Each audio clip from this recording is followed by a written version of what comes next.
Hi, I'm Mark Scherer, the CEO and founder of Encompass Life, and welcome to the Wellness Revolution podcast.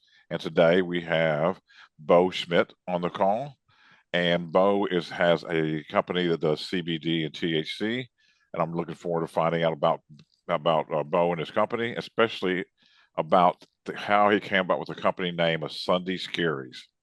So, Beau, welcome to the show. It's good to be here. Thanks for having me, Mark.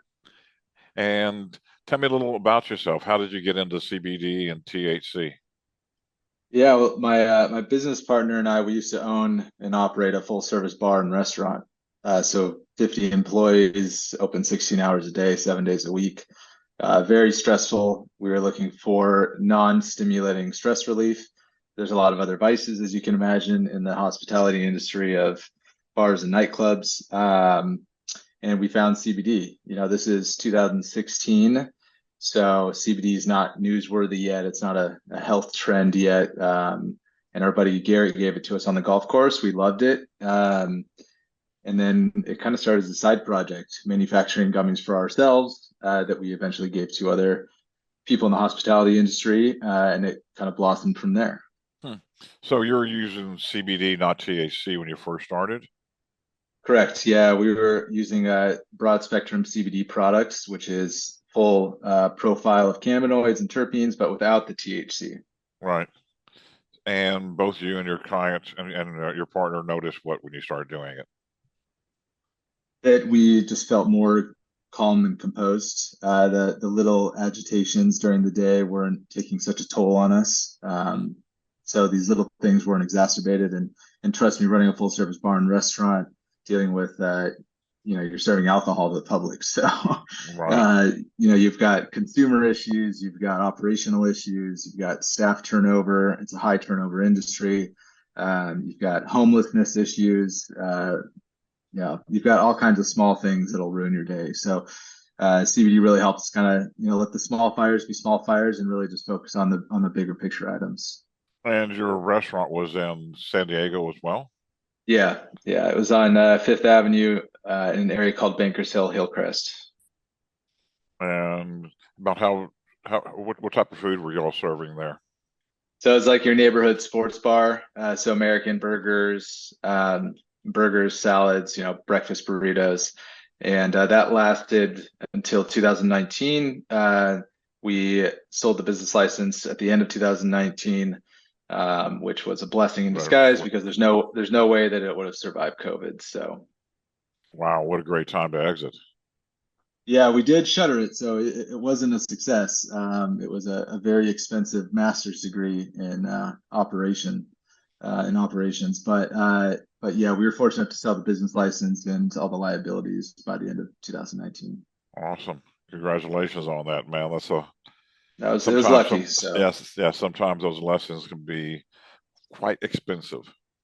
yeah, you call it my $1 million graduate program. So So, and you said you were making your own CBD yeah, gummies or something? so at the time, there wasn't the proliferation of CBD companies everywhere. Our buddy, coincidentally, who's very professional, affluent in business operations, actually started a CBD company called K&D Labs. They sourced raw hemp stalks from family-owned farms in Greeley, Colorado, and so sourcing was very important to us. And we flew out, met the farmers. Nick, who owns K&D Labs, created all of our distillate for us, a special what's called 696 blend. And then we infused that into our products at a local manufacturer. And basically, I mean, how it started was we would get bags of gummies and we would hand bottle them ourselves. We did in the third story of the restaurant before hours. And it was very, startup side hobby. We have all the equipment for a clean room, so Right. that wasn't a problem. It was just expanding into an office as this side project kind of grew into something that had some legs. So you grew from your commercial kitchen operation to where are you now? So now we have four manufacturers, depending on the type of product across the U.S., and we fulfill out of our fulfillment facility in Kentucky. So we actually went fully remote 2 years ago, and the aftermath of COVID, and now we work from home. That's where I'm at right now. How big has your company gone from working from a little kitchen to? I would say, I mean, seven figures, and we're under a team of 10. So we're a pretty small, very efficient operation. Awesome. Oh, seven full-time employees, or? I'd rather not say just because of the competitive landscape, but we have a small team. Gotcha. And you specialize in marketing? Yeah, my seat is finance and marketing. And then my co-founder, the CEO, Mike Still, is product management, which is customer journey, the website, and SEO. Cool. What, and you're doing offering THC products now as well, is that correct? Yeah, so all of our products we switch to full spectrum, which do include trace amounts of THC, and then we do make higher THC content gummies, which are legal under the 2018 Farm Bill. Is that like the type? I was talking to somebody else on one of the other podcasts. Is it like a Delta-8, or it's like a? Yeah, so there's a lot of, when we launched the company in 2017, one of the largest challenges in marketing was the educational component because CBD was so new. I mean, Facebook didn't even have advertising policies against it, and it was still in 2017 a Schedule One drug, which was reclassified in the 2018 Farm Bill. But there's different variants, some synthetic, some natural THC. You hear about Delta-8, Delta-9, Delta-10, THCVA, and we use Delta-9 THC, which is hemp-derived and is the most common type of THC. So you have THC, and then you have the different derivatives underneath of it. But when we're talking about Delta-9, Delta-9 is chemically identical, whether derived from hemp or marijuana. And it is the most common psychoactive type of THC. So effectively, we're using the same chemical compound as found in marijuana, but we can legally ship across state lines under the 2018 Farm Bill. So it's legal in all states, then? Almost all states. Some states are putting legislation against it. California, the most recent, with Governor Newsom doing an emergency stipulation against all intoxicating hemp products. However, there are significant class action lawsuits against the governor's office for this, saying that it is unconstitutional as it didn't go through the correct regulatory framework. So certain states are taking certain measures. However, their impact is mostly on brick and mortar retail on site versus e-commerce companies. Correct. Huh. Interesting. Have you used it for any other health issues besides like anxiety and things as well? So one unique thing about Sunday Scaries and why we named it that is we focus really just on stress, anxiety, and sleep. So we don't do topicals, we don't do pain management or anything with skin or sexual by nature. Like you have Equilibria, which is a female care product brand that focuses also on sexual type products, but we just focus on stress, anxiety, and sleep. Gotcha. And where are you choosing to go with your company in the next few years? Well, this election is certainly going to be interesting because Trump is the one that ratified the 2018 Farm Bill, and the Farm Bill is supposed to progress every 5 years. It's been delayed because of FDA issues. I believe there are a lot of issues within the FDA as classifying CBD as grass, so much so that Congress actually came down on the FDA for its lack of oversight on this entire industry. So I'm optimistic now that CBD will be further, it's already descheduled, but further classified and with higher regulation, which is what we all want because there's a lot of bad players. I would say more bad players than good players in the industry. And so we do want regulation. What do you mean by bad? What do you mean by a bad player and a good player?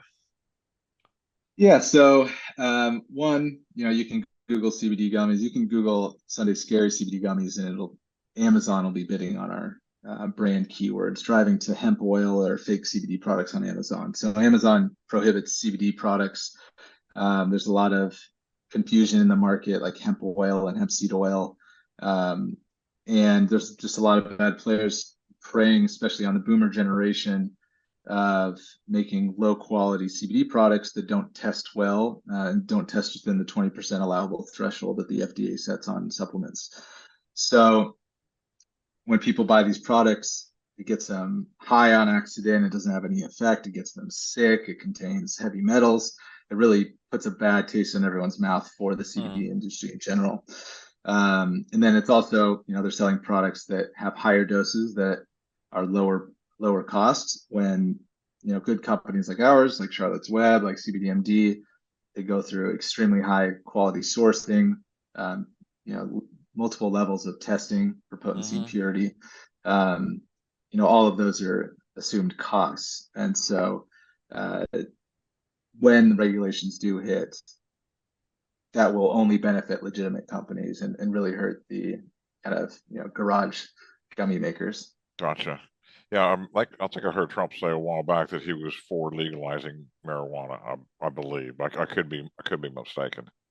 Yeah, and marijuana will be a different case because none of our products are classified as marijuana because they have under 0.3% THC by dry weight, and that's kind of the loophole of why we can sell 5 milligram THC gummies Oh, gotcha. across state lines. So they don't really give you much of a buzz then, or at all. No, it does. So that's kind of like this new educational component is the confusion. So we sell 5 milligram THC gummies, and they are real, just as real as a 5 milligram THC gummy from a dispensary.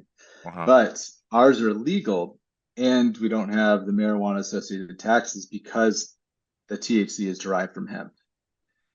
So an argument is made that the THC derived from hemp and marijuana is different, but the base classification of how marijuana and hemp are defined is that same threshold of 0.3% by dry weight of Delta-9, effectively THC.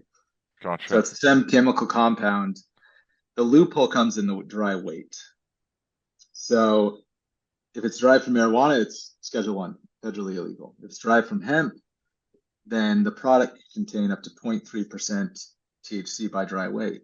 Well, a traditional 5-gram gummy is 5,000 milligrams times 0.003 is 15. So by law, we could legally make 15 milligram THC gummies and ship them across state lines. Now, if we believe 15 is too high, you would get really stoned.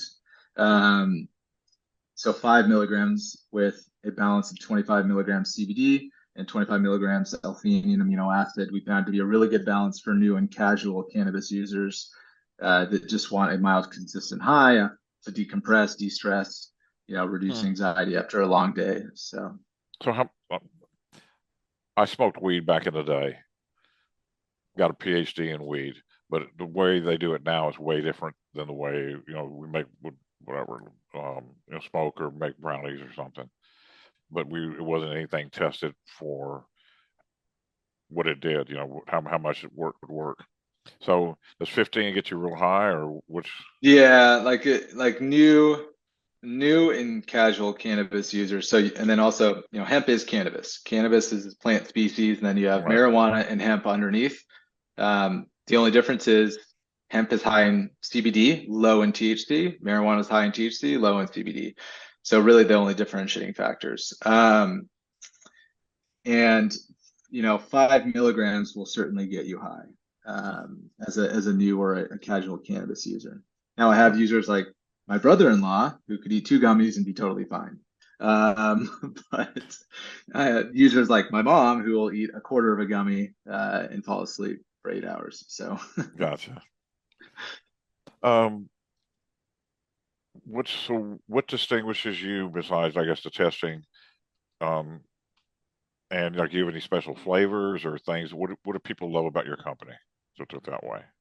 Yeah, so I would say one is our brand archetype. In our landscape of competitors, there's a lot of cannabis, CBD this, meta this, very ingredient-based branding.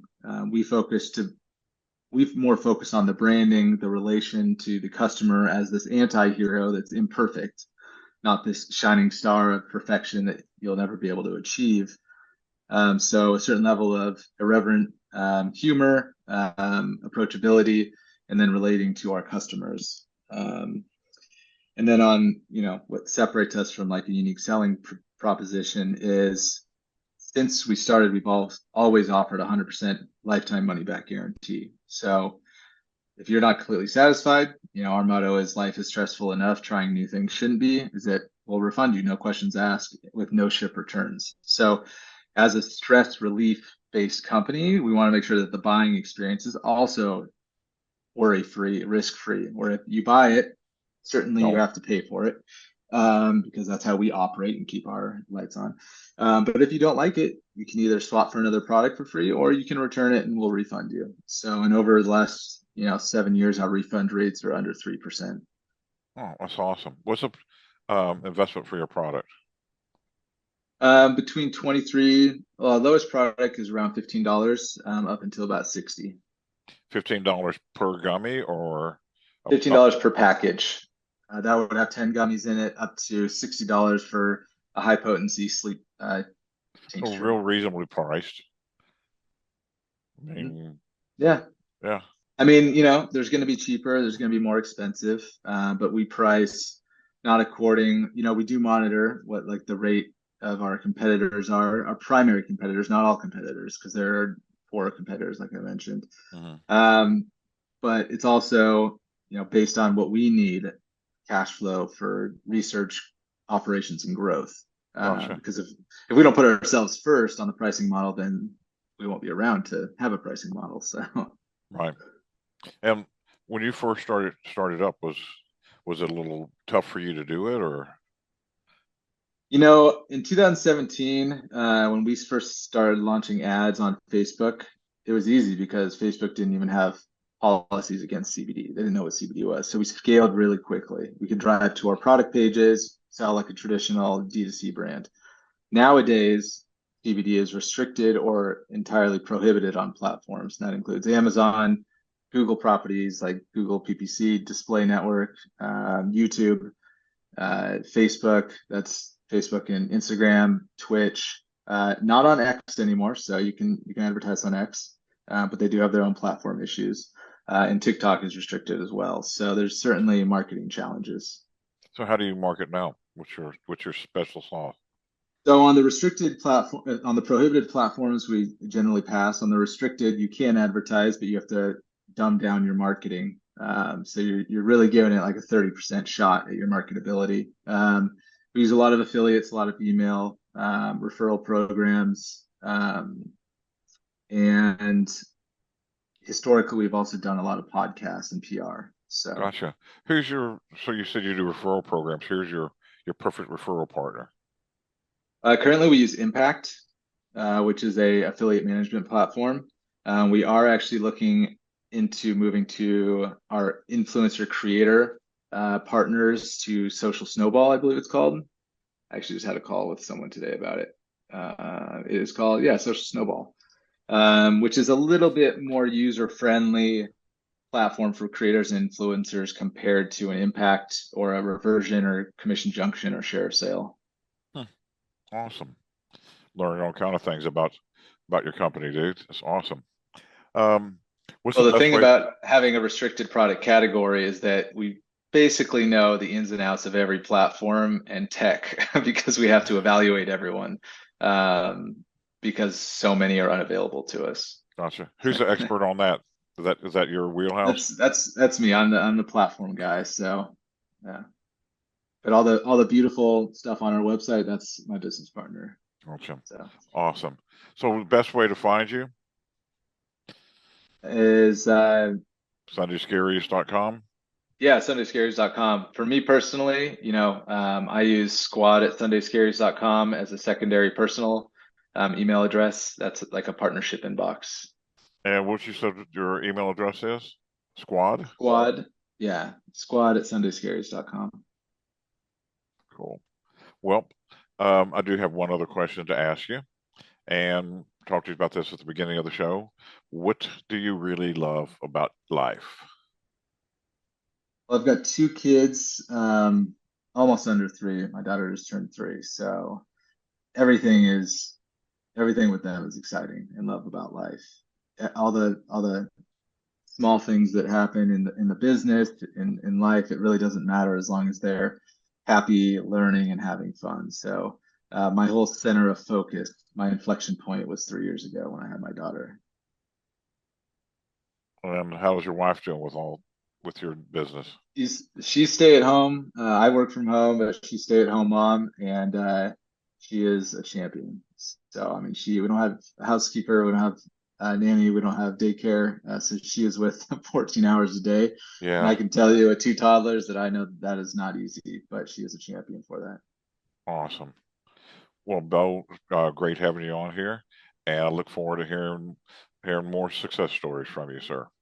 Awesome. And if anyone reaches out to Squad, I'm happy to talk platforms and anything in the advertising or marketing world because that's what I live in. So happy to help. Thank you. I may be giving you a call on that myself. Thank you. All right. Blessings.